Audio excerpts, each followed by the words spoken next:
آپ باپ ہیں، کتنا بھی جہیز دے دو اپنی بیٹی کو، لیکن آپ کے مرنے کے بعد آپ کی وراثت میں اس کو حصہ ملے گا، وہ محروم نہیں ہو سکتی ہے، یہ یاد رکھو۔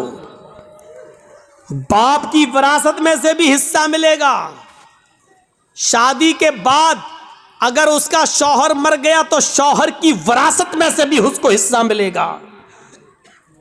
بھائی مر گیا تو بھائی کی وراثت جو چھوڑ کے گیا اس میں بہن کو حصہ ملے گا۔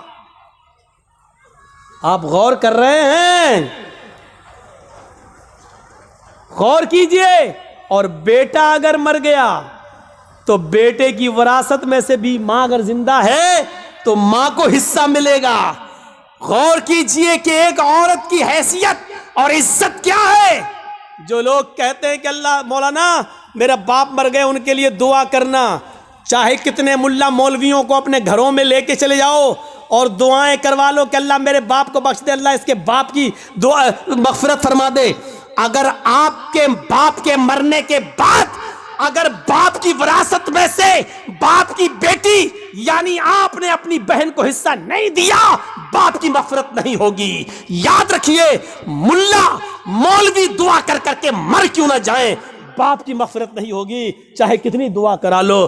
باپ کی وراثت میں سے بیٹی کو حق ملنا ہے، باپ کی وراثت میں سے ملنا ہے، اور چاہے کتنا کوئی دعا کرے، لیکن بھائی کے مرنے کے بعد بہن دعا کرے کہ اللہ میرے بھائی کو بخش دے، جب تک بھائی کے مرنے کے بعد بھائی کی وراثت میں سے بہن کو حصہ نہیں ملے گا، دعا قبول نہیں ہوگی اور بھائی کی مغفرت نہیں ہوگی۔ پڑھے بہت آسان سمجھ لیا نا، جنت جب چاہے اللہ جنت دے، اللہ جنت تو مل نہیں سکتی، جنت الفردوس دے۔ مانگتے کتنی بڑی جنت ہے، سب سے اعلیٰ جنت۔ ابھی تو یہی پتہ نہیں کہ ہمیں کوئی چھوٹی سے ہلکا زمین کا جنت کا معمولی سا ٹکڑا بھی مل جائے، ہمارے لیے وہی کافی ہے۔